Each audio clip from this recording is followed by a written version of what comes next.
Halo, selamat tergabung kembali dalam materi PKN kelas 7 bab 3 bagian kedua, yaitu tentang arti penting UUD Negara Republik Indonesia tahun 1945 bagi bangsa dan negara Indonesia.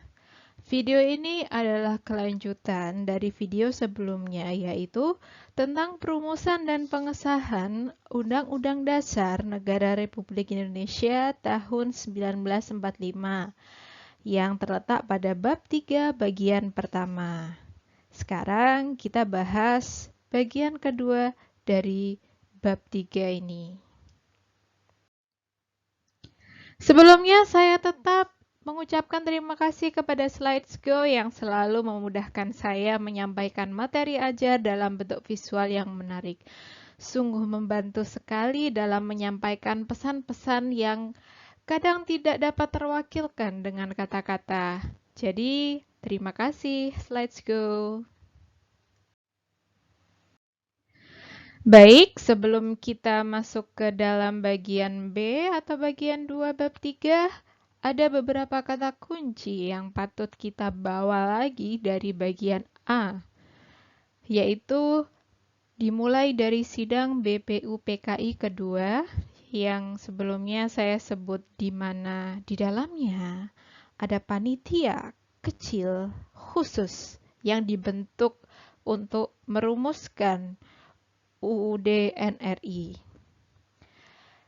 Kemudian Indonesia lahir sebagai negara baru dan merdeka, lalu mengambil konstitusi berupa Pancasila dan Undang-Undang Dasar Negara Republik Indonesia tahun 1945, dan Indonesia yang menganut paham konstitusionalisme, di mana paham ini berarti saling melindungi antara pemerintah sebagai pembuat kebijakan dengan rakyat supaya pemerintah tidak semena-mena dan rakyat tetap terbina.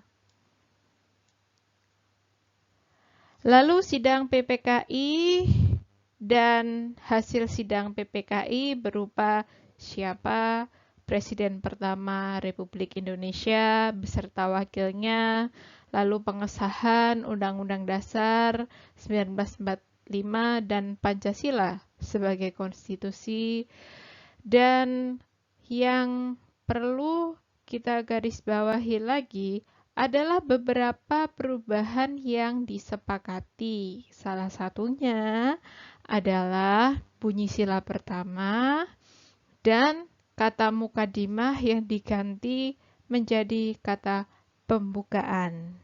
Itu adalah kata kunci yang akan kita bawa karena kita membahas tentang arti konstitusi terhadap kita sebagai warga negara. Nah, sebelum jauh kita mengenal arti, tentunya kita harus memahami fungsi. Mengapa harus ada Undang-Undang 1945? Dan apa manfaatnya untuk kita? Ini yang perlu kita ketahui. Ibaratnya kau punya ponsel canggih tetapi hanya dipakai untuk telepon dan SMS saja. Maka fitur-fitur seperti kamera yang puluhan atau belasan megapiksel tidak ada artinya. Prosesor yang sangat canggih tidak ada artinya atau kurang berarti karena HP yang canggih itu ternyata hanya dibuat telepon biasa dan SMS biasa sebagaimana HP jadul. Nah, untuk itu dengan analogi handphone tadi, kita mesti memahami dulu fungsi dari konstitusi negara kita sebelum memaknainya dan menjadikan itu berarti buat kita sebagai warga negara Indonesia. Mari kita lanjutkan. Setidaknya ada 6 fungsi konstitusi menurut Jim Lee Asidki. Yang pertama adalah sebagai penentu, pengatur, dan yang ketiga sebagai pemberi. Penentu di sini artinya penentu batas kekuasaan negara. Contohnya, negara tidak berhak untuk menentukan agama warga negaranya. Katakanlah ada salah satu dari warga negara yang ingin berpindah agama. Negara tidak berhak untuk melarang dia atau bahkan memusuhi dia hanya karena dia pindah keyakinan dan menjalankan syariat sesuai keyakinannya. Yang kedua, sebagai pengatur. Sebagai pengatur ini ada dua. Yang pertama adalah pengatur antar organ negara. Yang kedua adalah organ negara dengan warga negara. Ini diatur. Contohnya terkait dengan kondisi yang sangat kekinian, yaitu pandemi coronavirus. Hubungan kekuasaan antar organ negara, contohnya adalah Kementerian Kesehatan dengan TNI maupun Polri. Jadi, pemerintah, maksudnya di sini adalah Kementerian Kesehatan untuk mencegah penyebaran virus corona di masyarakat Indonesia, maka membutuhkan kerjasama dengan pihak polisi dan TNI untuk menyisir masyarakat. Mana yang belum vaksin, mana yang harus swab, mana yang mau berpergian jauh dokumennya diteliti lagi dan membatasi mobilitas masyarakat, ini yang utama ya. Nah, di sini TNI dan Polri juga membantu mencegah penyebaran virus corona di masyarakat. Asalkan ada kerjasama dengan Kementerian Kesehatan. Nah, masih dengan contoh yang sama, ketika TNI dan Polri membatasi mobilitas masyarakat, misalnya mengadakan patroli untuk mengawasi apakah masih ada kerumunan dan pelanggar jam malam. Nah, itu pihak TNI dan Polri hubungannya dengan masyarakat karena langsung terjun ke lapangan. Contohnya seperti itu untuk fungsi konstitusi yang kedua sebagai pengatur. Yang ketiga adalah sebagai pemberi. Artinya di sini pemberi sekaligus sumber pengesahan pada kekuasaan kegiatan yang berkaitan. Masih dengan contoh yang sama, baik Kementerian Kesehatan maupun TNI dan Polri, sumber pengesahan pembatasan mobilitas umum, mandat memakai masker, mandat vaksin, mandat swab, itu semuanya berdasarkan pada konstitusi. Artinya, apapun yang dilakukan secara hukum, ujung-ujungnya harus bersumber pada konstitusi, yaitu Pancasila dan Undang-Undang Dasar 1945.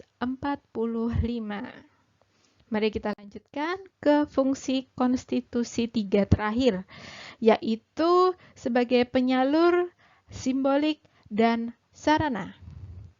Sebagai penyalur, konstitusi mengalihkan kewenangan dari rakyat kepada organ negara. Jika kau masih ingat pada bab sebelumnya, mengapa Indonesia menganut paham konstitusionalisme adalah untuk melindungi rakyat dari pemerintah yang semena-mena dan pemerintah supaya lebih hati-hati dalam menentukan kebijakan bagi masyarakat. Untuk fungsi konstitusi penyalur ini, saya ambilkan contoh dari situ, yaitu kedaulatan secara penuh ada di tangan rakyat. Jika ada rancangan undang-undang yang lebih banyak dampak negatifnya daripada dampak positifnya, atau bahkan membahayakan masyarakat itu sendiri, maka rancangan undang-undang tersebut bisa dibatalkan karena rakyat tidak setuju. Istilahnya kedaulatan rakyat di sini sepakat untuk tidak melaksanakan undang-undang tersebut. Karena nantinya undang-undang ini punya semacam turunan yang nantinya mengatur rakyat itu sendiri. Jadi ibaratnya rakyat mewakilkan haknya kepada organ negara, mewakilkannya itu untuk meramut warga itu sendiri.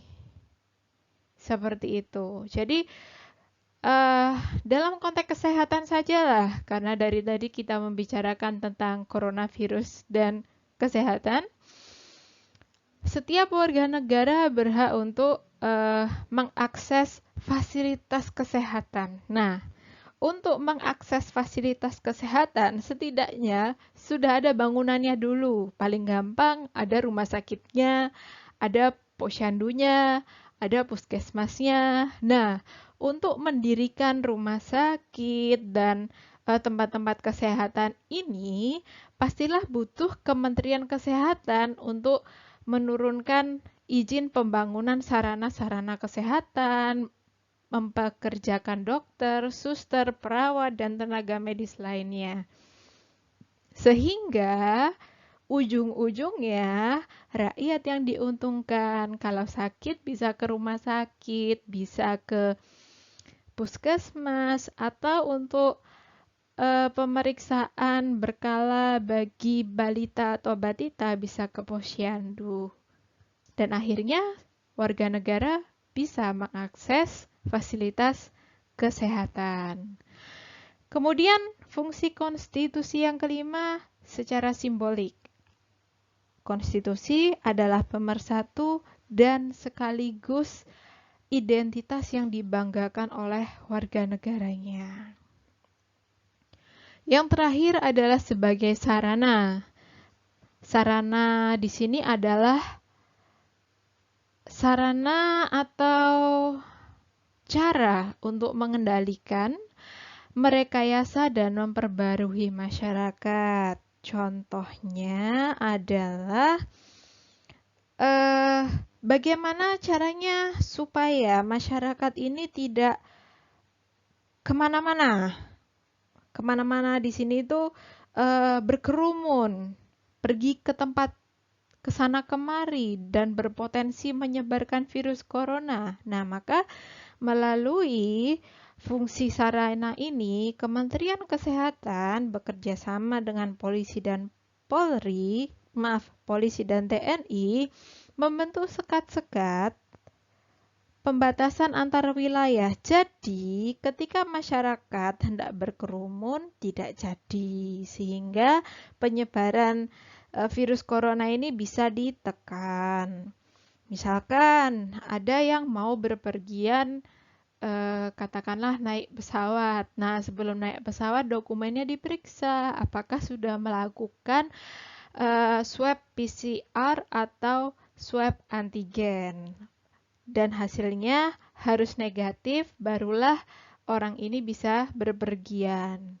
Atau untuk menjaga lalu lintas supaya tidak terlalu berkerumun. Kalau orang berkerumun, berbagi udara yang sama, ada yang bersin, nah ini bisa meningkatkan risiko penyebaran virus corona. Ini adalah fungsi konstitusi yang paling kentara di masyarakat ya. Dan para polisi serta TNI tersebut tidak akan terjun tanpa adanya perintah dari atasan mereka. Dan perintah dari atasan mereka harus bersumber dari konstitusi negara kita sendiri.